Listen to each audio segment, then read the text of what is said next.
যোনে যোনে মোৰ চেনেলটো ছাবস্ক্ৰাইব কৰা নাই তেওঁলোকে ছাবস্ক্ৰাইব কৰি ল'ব, লাইক কৰিব আৰু শ্বেয়াৰ এটা কৰিব আৰু কাষত থকা বেল আইকনটো দবাবলৈ নাপাহৰিব। তো এতিয়া আমি ভিডিঅ'টো আৰম্ভ কৰোঁ। চাওঁতেই চাওঁতেই বহাগত তোমাৰ বিয়াই পাবহি। দেউতাৰাই মাতিব, মই যাম, ভাইটিয়ে আদৰি নিব। বাহ, আৰু কি লাগে? আলহীৰ দৰে যাম, খাম, ফূৰ্তি কৰিম, বাছ আৰু একো নাই। জানো তোক নোপোৱা বেদনাই মোক দহি দহি খাব। ভাবি লাভ আছে জানো?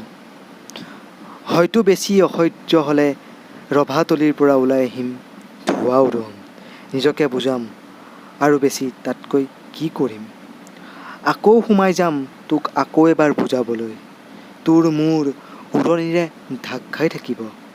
তই মোক উৰণিৰ ফাকেৰে দেখিও নেদেখাৰ ভাও জুৰিবি। সেই ভাবিয়েই মই যাওঁ বুলি ভাবিও তোৰ ওচৰলৈ নাযাওঁ, কাৰণ মোৰ ইমান অত্যাচাৰ সহ্য কৰিব পৰা ক্ষমতা নাই। দৰা আহিব হাঁহি মাতে তোক নিবলৈ, কিন্তু তই জানো যাব পাৰিবি? এইবোৰ সহ্য নহ'বই বাবে মই তোৰ বিদায় পৰলৈ নৰম।